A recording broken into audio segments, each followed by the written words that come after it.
Pero le insto a todos los jóvenes que están aquí que vayan, porque nosotros también queremos dar algún día, empezar a dar servicios de jóvenes, porque aquí hay muchos jóvenes, personas que no son casadas, amén, personas que no son casadas, o que no están comprometidas con mujer, amén.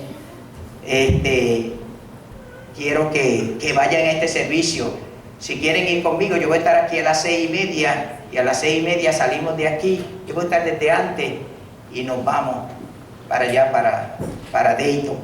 El viernes fuimos a una vigilia y estaba gloriosa.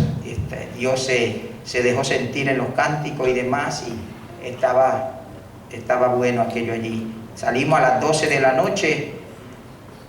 Bueno, yo llegué a casa a las 2 de la mañana, porque después de eso dieron champurrón, era arroz con leche y de eso, y nos quedamos allí hablando y compartiendo como hermanos. Algo que queremos hacer en esta iglesia también, tener un convivio y compartir, pero nosotros también queremos dar vigilia en esta iglesia, y en noviembre vamos a dar una vigilia, pero no sé si la doy sábado o viernes. Me estoy inclinando más a sábado que a viernes, porque el sábado trabaja la gente y no los quiero tener aquí, y después el otro día tienen que levantarse temprano, y después cuando el jefe le pregunta por qué llegaste tarde, dice que es por culpa del pastor, que tuvimos que estar en la iglesia tan tarde.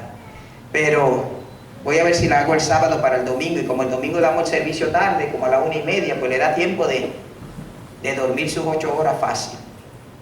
Amén. Así que vamos a hacer una vigilia, porque es esencial, especialmente cuando vemos que el Señor viene pronto. Amén. Y que se está acercando, que está a la puerta. Deberíamos de nosotros hacer eso que el Señor nos ha mandado. Vamos a estar de pie y vamos a buscar la palabra del Señor. Vamos a hacer lo más breve posible que podamos en el día de hoy. Gloria a Dios.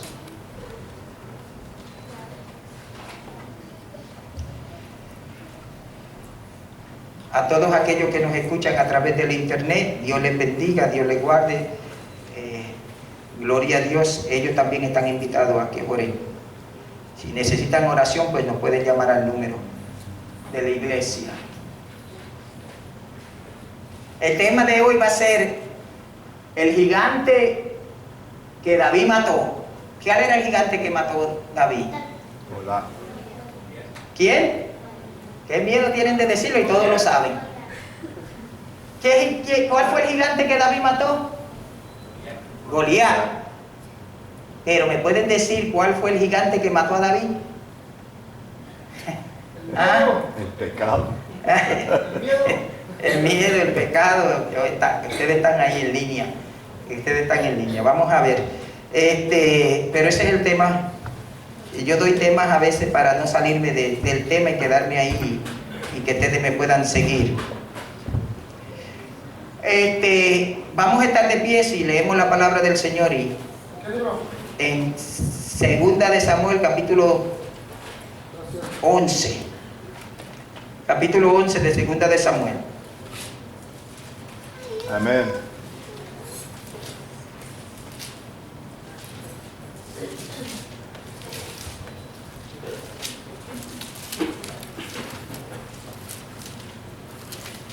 Capítulo 11 de Segunda de Samuel. Si usted no tiene la Biblia, usted se ve conmigo y me dice: pastor, yo no tengo una Biblia, me gustaría tener una Biblia. Y el otro domingo usted va a tener una Biblia. Ese yo se lo prometo. yo le consigo una Biblia a aquellos que no tengan.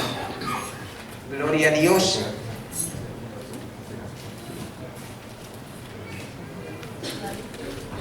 ¿Lo tienen? Dicen amén. Amén. Qué bueno.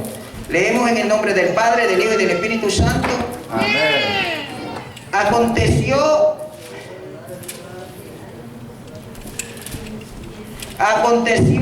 al año siguiente, en el tiempo que salen los reyes a la guerra, que David envió a Joab y con él a sus siervos y a todo Israel. Y destruyeron a los amonitas y sitiaron a Rabá, pero David se quedó en Jerusalén. Y sucedió un día al caer la tarde que se levantó David de su lecho y, escuchen lo que dice, sucedió un día en la tarde, que cae la tarde que se levantó David de su lecho, o sea, estaba durmiendo, estaba acostado.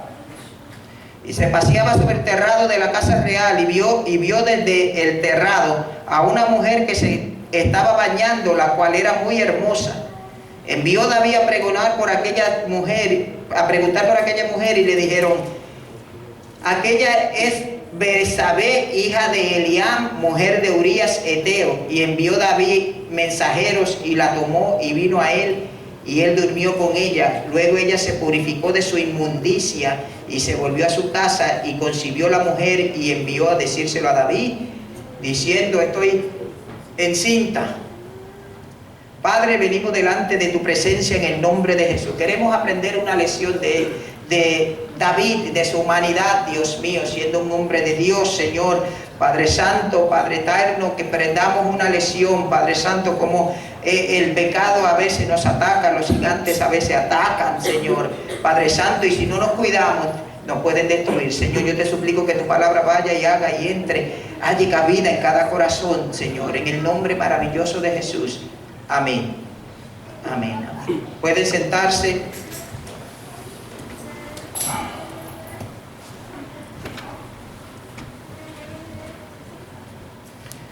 Gloria a Dios. Cuando usted oye hablar de David, escucha la historia del rey David, usted escucha una historia bonita casi siempre de cómo David venció a Goliat y cómo David desde jovencito, un joven, como 16 o 17 años tenía David cuando él venció a Goliat, le tiró, que ustedes, yo no le voy a predicar esa historia porque yo le voy a predicar la otra. Cuando cogió una piedra y le tiró al gigante y lo mató, el gigante estaba prácticamente cubierto de pies a cabeza, pero la piedra era guiada por el Espíritu Santo de Dios.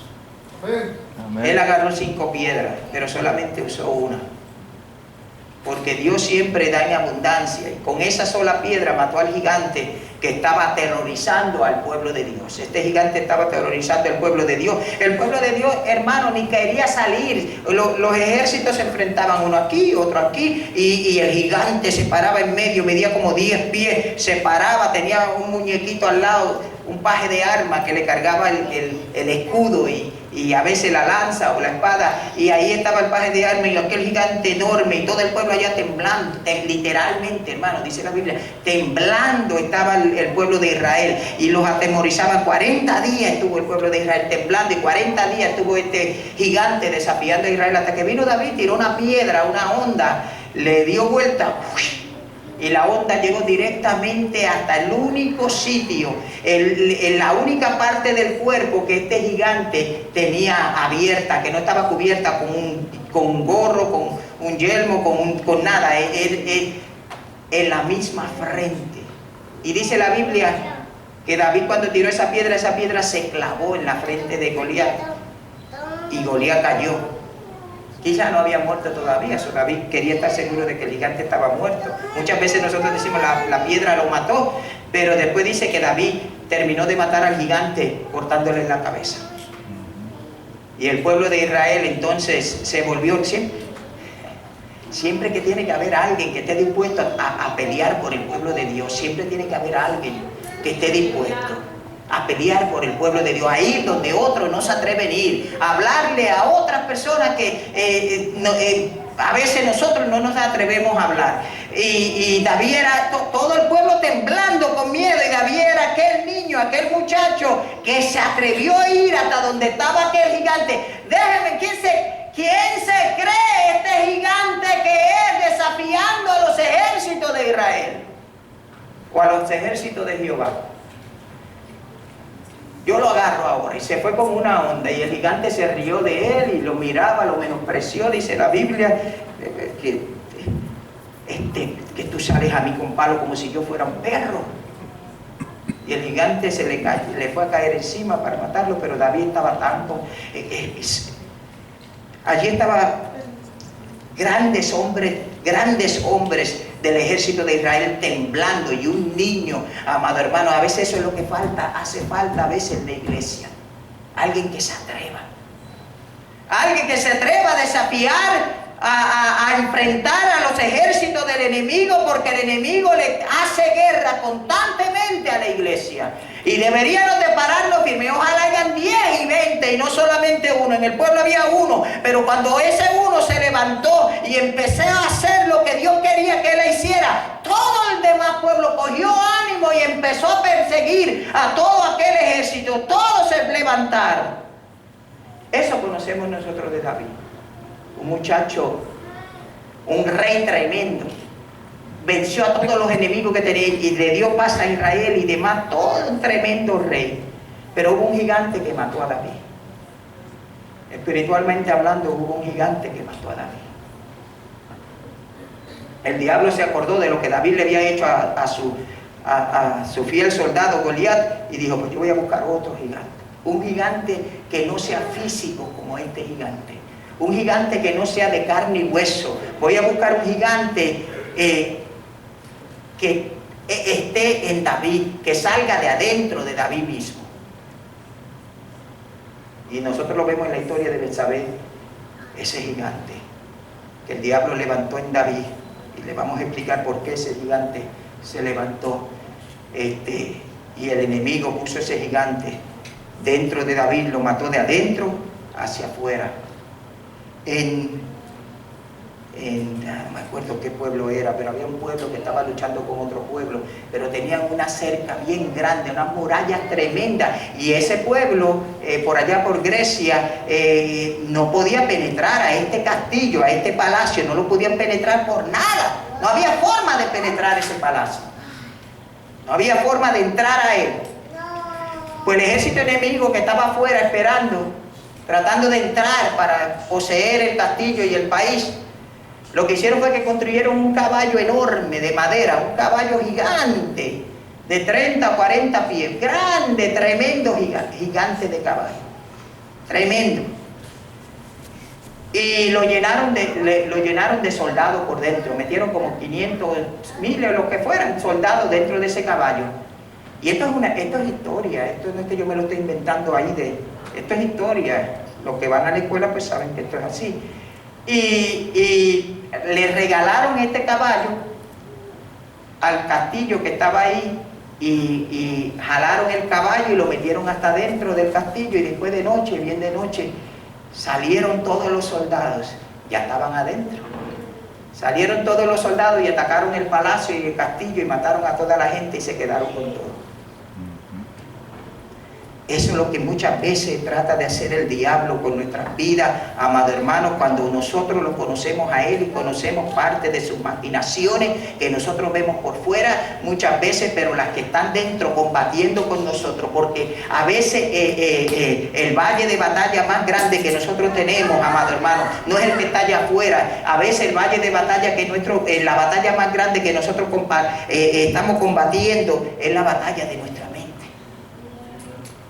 Es la batalla de nuestra mente. Y si no estamos listos, y si no estamos preparados, y si no estamos bien parados en el Señor, amado hermano, y buscamos de Dios mientras pueda ser hallado, y le buscamos mientras esté cercano, el diablo nos tumba, nos saca, caemos, amado hermano, y después se nos hace tan difícil levantarnos. Santo Dios. Gracias a Dios que David se levantó, pero David cayó con esta mujer Betsabé. Un gigante que vino de adentro hacia afuera. Dios le había dado a David tantas cosas, pero le había dicho en Deuteronomio capítulo 17, versículo 14 al 17, que él no podía acumular caballos, que no debería de acumular mujeres, y que no podía estar acumulando oro y plata. Y David obedeció el 1 y el 3. No acumulaba oro y plata, no acumuló muchos caballos, pero sí acumuló muchas mujeres. Y ahí fue donde se empezó a construir el gigante que mató a David. Su lascivia, su concupiscencia con las mujeres. El diablo sabía esta debilidad y conocía esta debilidad en David y dijo: así es que yo lo voy a matar. Así es que yo voy a construir un gigante y lo voy a matar. David tenía aproximadamente tantas concubinas y tantas esposas, amado hermano. Teniendo tantas concubinas y teniendo tanta esposa, y Dios muchas veces dejándole pasar esas cosas, ahora también agarró la mujer de un hombre, amado hermano, que era uno de los mejores soldados que tenía David. Eso lo dice la Biblia, yo no me lo estoy inventando, no lo leemos ahí, pero lo leemos en el otro lado. Urías era uno de los 30 valientes de David, o sea, de todos los miles y miles y miles y miles del ejército, Urías era uno de 30, de los 30 más valiosos en todo el reino de David. Urías, el esposo de esta mujer, estaba en la guerra metido, estaba peleando por David, estaba peleando por el reino. Y no era que David no lo sabía. Creció más grande el gigante dentro de él, porque él aún así supo que Urías era el esposo de la mujer y que el papá de la mujer era uno de sus concejales. El papá de ella era uno de los que le daban consejo a David, más grande aún que Urías. Y con todo y eso, cuando el pecado entra en el corazón de las personas, amado hermano, cuando la lascivia y la concupiscencia, cuando empecemos a mirar lo que no debemos estar mirando y nos quedamos mirando, porque no está malo mirar, no está malo observar y ver que a veces las mujeres son bonitas y demás, es cuando nos quedamos mirando lo que no es nuestro. Y empieza a entrar un deseo en el corazón. Y cuando ese deseo empieza a entrar en el corazón y empieza a coger control el pecado en el corazón del ser humano y la concupiscencia empieza a encargarse de él, mira, no le importó que Urías era uno de los más grandes en su ejército. No le importó que el papá de esta mujer era un gran hombre en su reino. No le importó eso, amado hermano, no le importó eso. Por eso es que nosotros tenemos que huir de estas cosas, porque Satanás quizá no nos pueda matar por dentro, por fuera, pero por dentro trata de crear en nosotros, amado hermano, que el pecado salga de nosotros hacia afuera, y ese es el peligro más grande. David no le importó. Una vez empezó a mirar a Betsabé desnuda. Dice la Biblia que ella era hermosa. Pero no fue que la miró y ya, porque él estaba en el palacio, él estaba en su lugar. Y miró y la vio de momento así, bañándose. La vio. Pero cuando la vio, en vez de pues dejar de mirarla, porque él era el rey, tenía sin número de mujeres y demás, se quedó mirándola. Se quedó mirándola y empezó entonces a entrar el pecado y el gigante entrar a él y la empezó a desear. Y una vez el deseo entró en su corazón, ya no había forma de mirar hacia atrás. Y la mandó a buscar para que fuera su mujer. Mandó a buscar a Betsabé que era inocente en todo esto, la mandó a buscar, y como era el rey, ella tenía que obedecer, la mandó a buscar. Pero aparte de que la mandó a buscar, amado hermano, se acostó con ella, le hizo un hijo, y después cuando ella le dijo que estaba encinta, él dijo: wow, yo te tengo que ahora tomar por mi mujer, pero no lo puedo hacer porque ya tú tienes esposo. El diablo no te dice todas esas cosas cuando te está tentando al pecado. Él te lo pinta todo hermoso, todo lindo. Oh, mira qué bello, mira, no te preocupes, tú eres el rey, tú te vas a poder salir con todo. Él te lo cuenta de miles formas y te dice lo lindo que es todo, pero después no te habla de las consecuencias de ese pecado. Y la consecuencia era que esta mujer estaba casada con Urías. Y ¿sabe lo que hizo David? Porque un pecado llama al otro. Un pecado llama al otro. Eso es lo que pasa con el pecado, que un pecado llama al otro. Pues él mandó a matar a Urías, que era el esposo de esta mujer. Pero, ¿cómo fue que se construyó el gigante en el corazón de David? Vamos a ver, yo lo tengo apuntado aquí. Hay unos cuantos factores que se combinaron para que David construyera ese gigante que atacara su vida. Y una de ellas fue: descuidó las cosas que tenía que hacer. Descuidó las cosas que estaba supuesta a estar haciendo. Y una de las cosas que David estaba supuesta a estar haciendo, según el capítulo 11, versículo 1, era que el pueblo había salido a la guerra y David no había ido con el pueblo. La costumbre de todos aquellos tiempos, la costumbre hasta casi los otros días, la costumbre era que los reyes, cuando el pueblo salía a guerra, el primero que estaba al frente dirigiendo al pueblo era el rey. Pero ¿dónde estaba David? El pueblo había salido a guerra, pero David había descuidado sus deberes. Y es así como nosotros llamamos gigantes de pecado en nuestras vidas. Cuando descuidamos nuestros deberes con Dios, cuando descuidamos el orar, cuando descuidamos el ayunar, cuando descuidamos el leer la Biblia, cuando descuidamos el venir a la iglesia. Esos gigantes se empiezan a construir en nuestros corazones. Y David hizo eso mismo. Pero otra cosa es que David estaba el pueblo en guerra y él estaba acostado en cama y estaba aburrido. El pueblo en guerra y él estaba acostado, dice, en su lecho, tirado para atrás, acostado, y estaba tan aburrido con tanto tiempo libre, porque ahora no estaba guerreando. Se levantó y dijo: voy a dar un paseo por el terrado. Y ahí el diablo lo tentó. Porque, amado hermano, una de las cosas peores del mundo es la vagancia. ¿Usted sabe lo que es vagancia? Yo no sé cómo flojo. Cuando una persona es floja, el mandamiento número 1 de ellos es si puedo dejar para mañana lo que pueda hacer hoy, lo voy a dejar para mañana. Ese es el primer mandamiento del flojo. No haga hoy lo que puede hacer mañana. David estaba parado, no estaba haciendo nada. Y dice un dicho inglaterrano dice: an idle mind is the devil's workshop. Una mente vaga y floja es el taller del diablo. Una mente floja, vaga, que no está haciendo nada, es el taller del diablo, y ahí el diablo se aprovecha para atacar. Y yo estoy muy de acuerdo con ese dicho, aunque no está en la Biblia.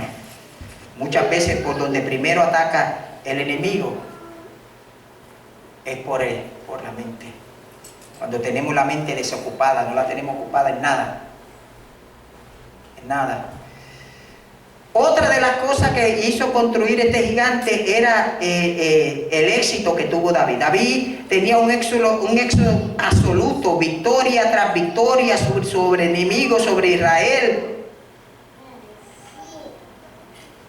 Tremendo. Él había vencido tantos reinos. Pero a veces, cuando más estamos listos para ser atacados por el diablo, cuando más grande es nuestra victoria. Por eso a veces que hay personas que tienen una victoria gigantesca y no se cuidan, tremendas, y usted lo ve que después lo que viene es una derrota y un desánimo gigante. A veces porque no le dan la gloria a Dios por sus victorias, a veces porque no ponen a Dios en medio de todo lo que hacen, y llega una victoria y llega otra. A veces el descuido de que la victoria no debería de ser el todo. en nosotros, que tengamos éxito en el trabajo, que tengamos éxito en la escuela, que tengamos éxito el todo de nosotros como cristianos y de todo pueblo debería de ser que sirva a Dios. Eso es lo que le va a dar la victoria hasta el fin. Otra de las cosas es que David sabía que Dios estaba con él, pero parece ser que dejó que esa sabiduría que tenía se le subiera demasiado en la travesa. Él sabía que Dios lo había hecho rey. Se le dijo, tú vas a ser rey. Y Dios se lo dijo, y se lo dijo Samuel también. Le dijeron, tú vas a ser rey. Y quizá eso se le subió a la cabeza. El orgullo. Mira todo este reino, todo esto grande. Yo ni tengo que ya ir a la guerra. Yo ni tengo que ir a la guerra, que vayan los soldados. Yo me quedo aquí tirando, echándome aire. Nunca, nunca nosotros como cristianos deberíamos de bajar la guardia. Nosotros aquí mismo lo hemos visto, que cuando se baja la guardia, las cosas que pasan. No podemos bajar la guardia, amado hermano, porque entonces el enemigo se aprovecha. Aleluya.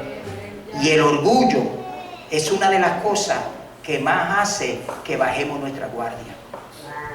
Porque nos creemos que nada nos puede hacer daño, que nada nos puede atacar, que nada. El orgullo es lo peor que le puede suceder a una persona. Y nosotros deberíamos. Otra cosa que tenía David. David había empezado quizás a creer su propia prensa. A creer su propia prensa cuando uno mismo se alaba. Se empieza a decir todas las cosas o lo que dicen de él, a creer todo lo que la gente dice de él. Dice, oh, wow, yo soy tremendo, yo soy la última Coca-Cola en el desierto, así, sí. Y la gente tiende, cuando oyen todas esas cosas, a crear arrogancia en su corazón y a hacer que el gigante que está dentro de nosotros crezca para destruirnos. La arrogancia es pecado delante de Dios. Eso lo vemos mucho nosotros en los artistas de televisión, en los deportistas, baloncesto y diferentes lugares. Y cuando vienen a ver, un día son súper famosos y grandes y todo el mundo los quiere y quiere sacarse retrato con ellos, y otros días están en la ruina y en la bancarrota porque no saben cómo lidiar con esas cosas. Lo último que hizo que construir este gigante que mató a David con Betsabé fue que David empezó a descuidar su vida espiritual. A descuidar su vida espiritual. Se acostó allí en una cama, debajo. Lo espiritual que él tenía que hacer era ir con el ejército a guerrear. Lo espiritual que él tenía que hacer era seguir escribiendo los salmos que había escrito, porque él escribió un sinnúmero de los salmos. Además, la mayoría de los salmos que están en la Biblia fueron escritos por David. Lo que leemos nosotros cada vez que empezamos un servicio fueron escritos por David. En vez de él pararse a dar vueltas por el terrado porque se sentía aburrido, parece ser que había descuidado su espiritualidad. El hombre espiritual, él escribió unos salmos, amado hermano, que se le sale cuando uno lee algunos de los salmos de él. Yo cuando leo algunos de los salmos de él se me salen las lágrimas. Uno de los mejores salmos que escribió él, o el mejor salmo que escribió, fue el Salmo 51. Lo escribió cuando vino el profeta a decirle: David, tú lo hiciste mal, tú pecaste contra Dios, le quitaste esa ovejita a un hombre que tenías una sola y tú tenías 100, y tú le quitaste la que él tenía y lo dejaste sin nada, y tú teniendo 100, ahora tienes 101. Tú, David, pecaste contra Dios. Santo Dios.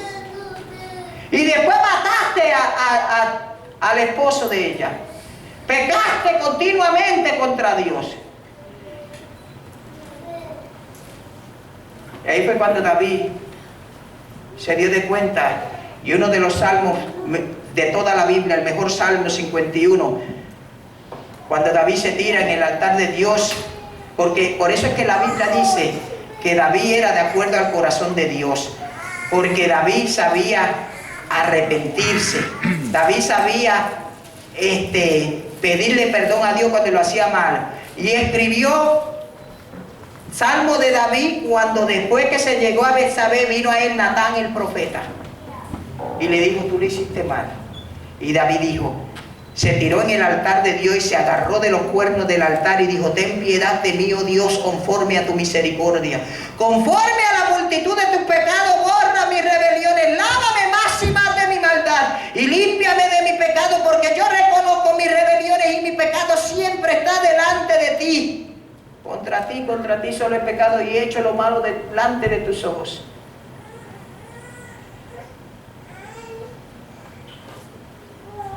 Eso lo hizo David. Y por eso era que David era conforme al corazón de Dios. Pero hay personas que los gigantes se le han salido del corazón y le han dado un golpe de muerte y se queda muerto en el piso. No hacen como David. Y el gigante muchas veces va a venir a muchos de nosotros, y lo que nosotros tenemos que hacer es como hizo David. Humillarse delante de Dios y pedirle perdón a Dios, pedirle perdón al papá de la muchacha, pedirle perdón a Betsabé, pedirle perdón a Dios. El hijo que tuvo, que Betsabé tuvo, Dios lo mató. Y Dios se lo llevó. Porque era por lo que David había hecho, y David ayunó 7 días, no había comido nada, llevaba ayunando, pero Dios lo mató.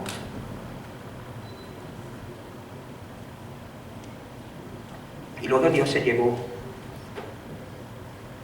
Pero este gigante tenía poder para agarrar a David y llevárselo a su trampa. Este gigante tenía poder y David cayó bajo esa trampa y el gigante lo mató.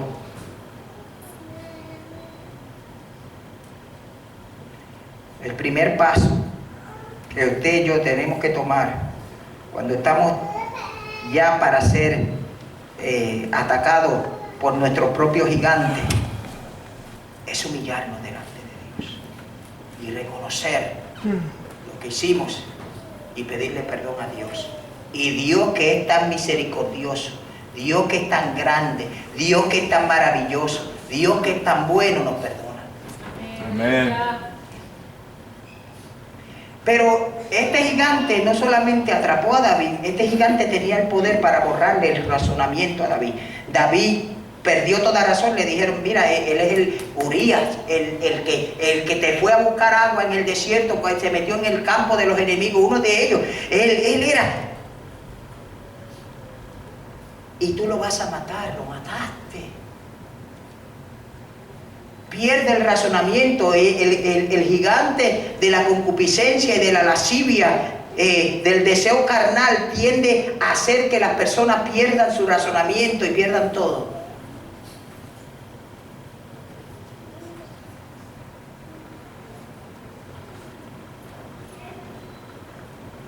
Ya no razonó, podía haber dicho, oh verdad, mira, ¿qué estoy haciendo yo? Estoy loco.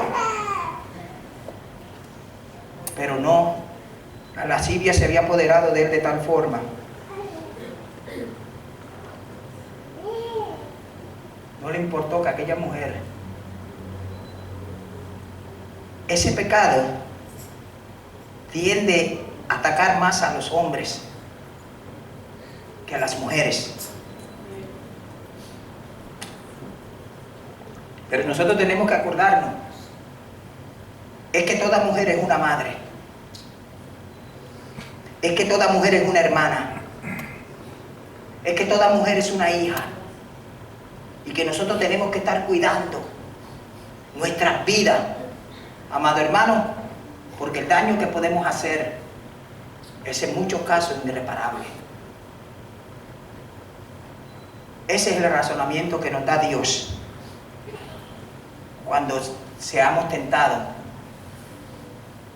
David fracasó en la tentación, pero José, sin embargo, José, la esposa de Potifar, lo tentó, y todos los días iba donde José y le decía, duerme conmigo, José, duerme conmigo.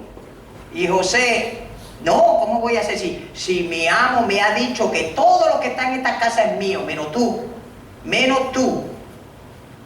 Y la mujer rica, hermosa, era, pues imagínense, de los ricos allá en Egipto, y le decían a José, era un esclavo, un siervo, pero era bien parecido, era un galán, y la mujer todo el tiempo, vente, duerme conmigo, y él le decía que no, porque él entendía, él sabía, amado hermano, que Dios lo había puesto en aquel lugar con un propósito. Y un día la mujer se le agarró, porque no solamente los hombres son tentados así, las mujeres también son. Mujeres también. Lo que pasa es que a los hombres más, pero las mujeres también. Y la mujer se le agarró de la ropa y él, dejando su capa y su ropa atrás, se fue y se escapó. Y después la mujer se inventó un cuento por allá de que él la trató de violar y demás, y lo metieron preso. Pero ustedes conocen la historia. Pero David fue él el que inició todo, y este gigante tenía el poder para borrarle aún el razonamiento a David. Ya David no estaba ni razonando como una persona de Dios. Estaba razonando como un perverso. Pero este gigante tenía también el poder para cubrir la mente de David a tal forma que este gigante, este era Dios para David en ese entonces. Y este era el gigante. El gigante tenía el poder para tapar al Dios de David, porque David lo dejó. Porque el Dios de David era 100 veces más grande que cualquier gigante, más grande que cualquier cosa, más grande, no hay nada. Dios es todopoderoso, pero David lo había convertido, su Dios lo había convertido así de chiquito, simplemente por un acto de lascivia. Por eso es que nosotros tenemos mucho cuidado, tenemos que tener mucho cuidado. Mucho cuidado. Donde nosotros nos metemos y lo que nosotros hacemos. Porque el diablo no duerme. Ese sí que siempre está ocupado. El diablo no duerme. Y al que él prefiere atacar es a la iglesia. David se le había olvidado su relación con Dios. El gigante de la lascivia lo había cegado hasta el punto que David prácticamente se había convertido en un ateo, ya ni que Dios ni existía. ¡Qué cosa! Así es el poder del pecado. David se olvidó de Dios. Y si nosotros nos dejamos llevar por nuestro gigante, nos destruye también. Cuando el gigante se trata de levantar en tu corazón, él va a tratar de cubrir, de tapar tus ojos de todo lo que es Dios. Cuando usted vea que Dios está como que nos estamos alejando cada vez más de Dios, que nos estamos alejando cada vez más de Dios, tengamos cuidado.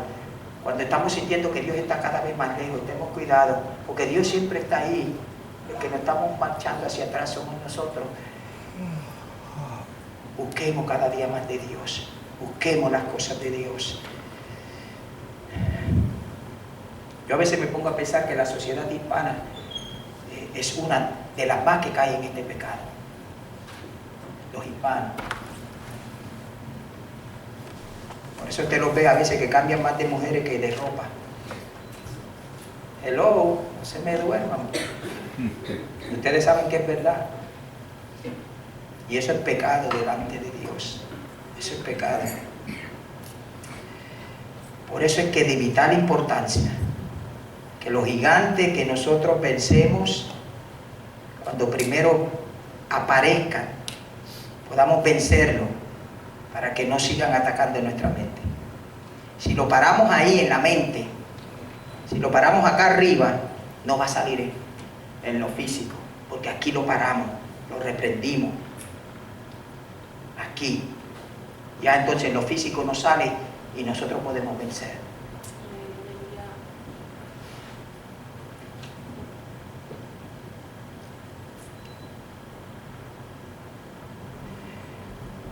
Tenemos que tener mucho cuidado cómo nosotros miramos a otros, otras. Porque el enemigo es malo. Tenemos que cuidar nuestras vidas. Nosotros somos hijos de Dios. Nosotros tenemos que darle ejemplo al mundo. El gigante, el problema con el gigante de David fue que lo llevó a un camino defectuoso. Esa era una de las cosas que hizo. Lo llevó a un pozo de desesperación después. Eso hizo ese gigante. A un camino devastador que se le hizo bien difícil a David poder levantarse luego. Es triste dejar a David ahí después que fue tan gran hombre de Dios. Es triste.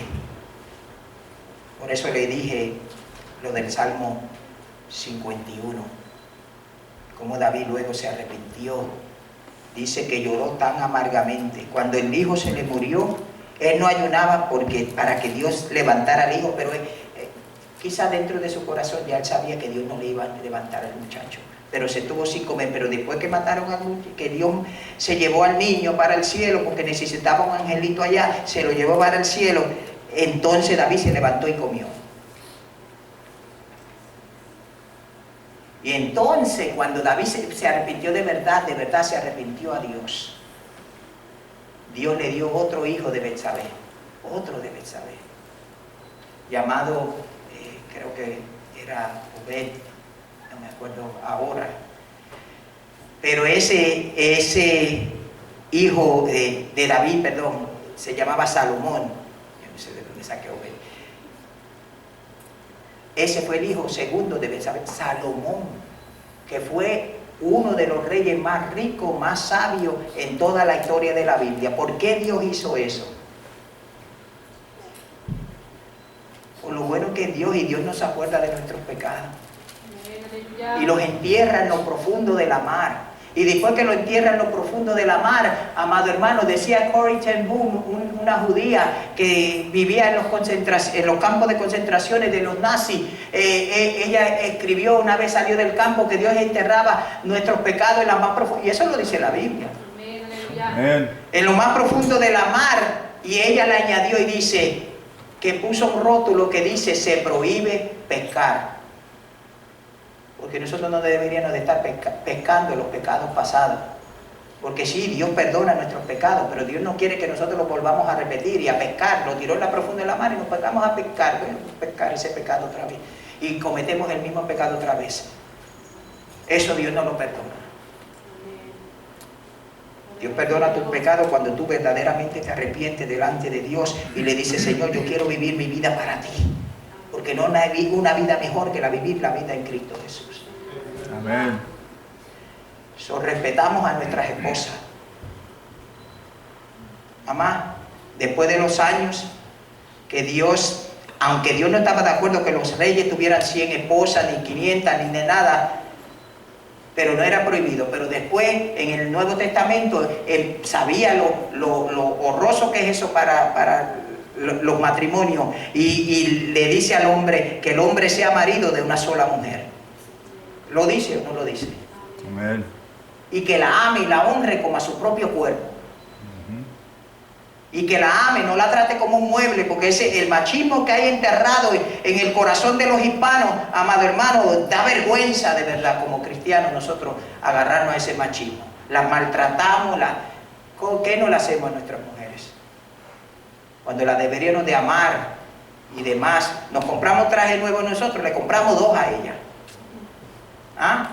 Hello. Nos cocinan ella todos los días, nos planchan la ropa, nos hacen tantas cosas. Y nosotros le vamos a pagar con eso.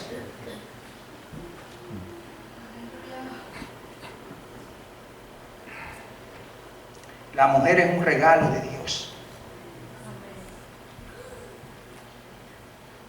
Quién sabe, puede ser alguien que esté pensando en su mente: pastor, eso es porque usted no conoce a mi esposa. Lo voy a repetir: la mujer es un regalo de Dios para su vida. Amén. Si usted es hombre, ámela, hónrela. Acuérdese que su madre fue esposa también, sus hermanas, sus hijas. Yo puedo decir que yo tengo 3 hijas. Y una de las cosas que dijo mi hija los otros días, porque no podía sostenerse por la muerte de su mamá, todavía estaba sufriendo y doliéndole en su corazón. Todavía nos duele a todos, pero una de las cosas que ella dijo, que me partió el corazón, fue: cuando yo veo a mi esposo, yo veo las oraciones de mi madre. Gloria a Dios, aleluya. Porque ella sabe que nosotros siempre hemos creído que el esposo es para toda la vida y la esposa es para toda la vida. Estamos viviendo en una época que eso no es así, pero a nuestros niños así es que le tenemos que enseñar. Amén. Aunque usted ya se haya casado 2 veces, a nuestros hijos así es que tenemos que enseñar.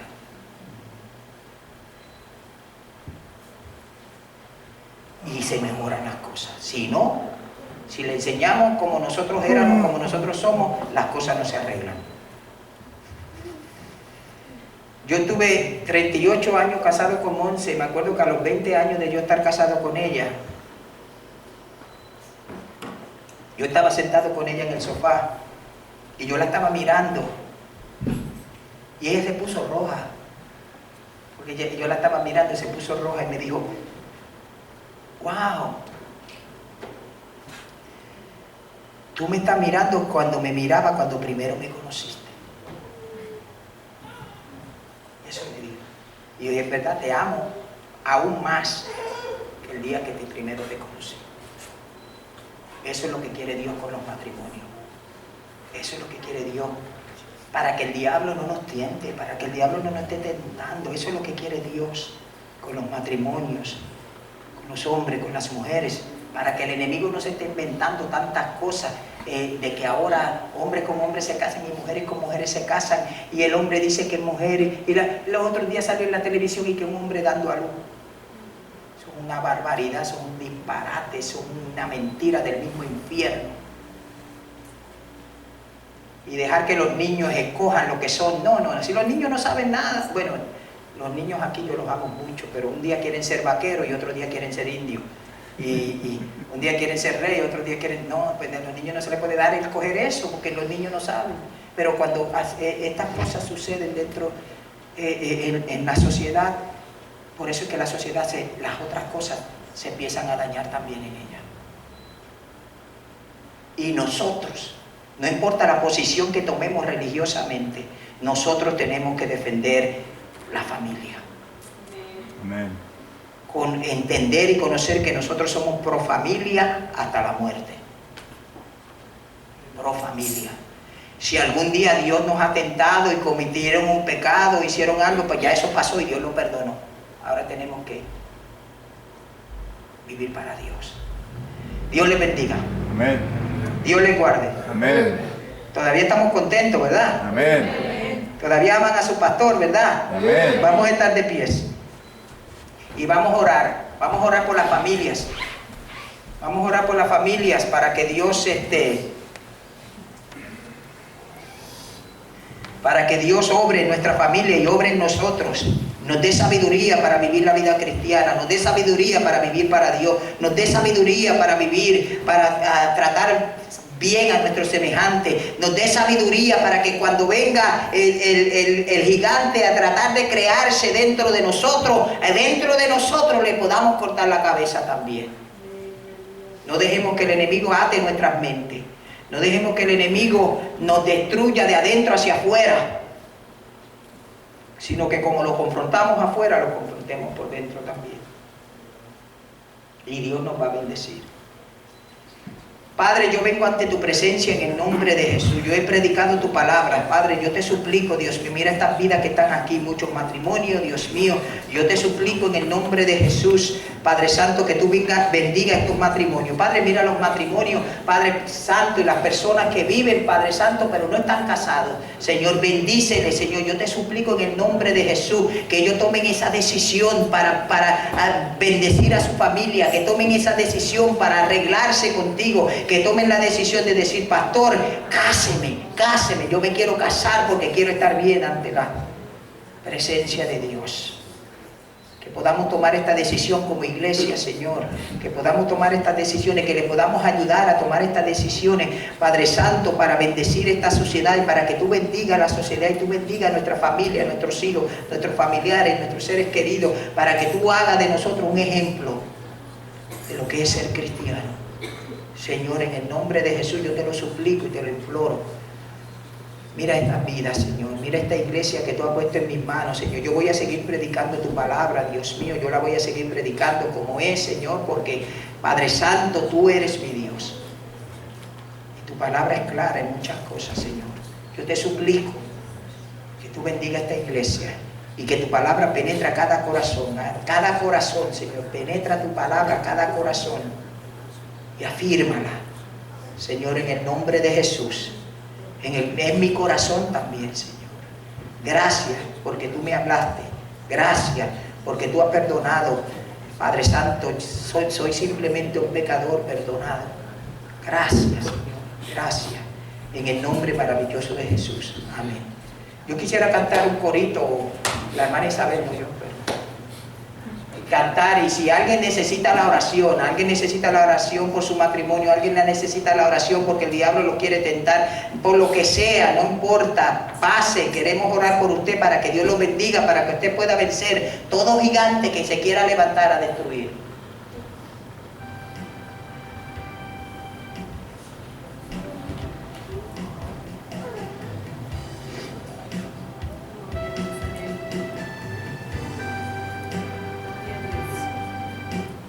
Gloria a Dios, aleluya, aleluya, aleluya. Si usted necesita la oración, no tenga pena, pase que el altar está abierto. Aleluya, gloria a Dios, aleluya, aleluya, aleluya. Te adoramos a ti, Padre, te bendecimos.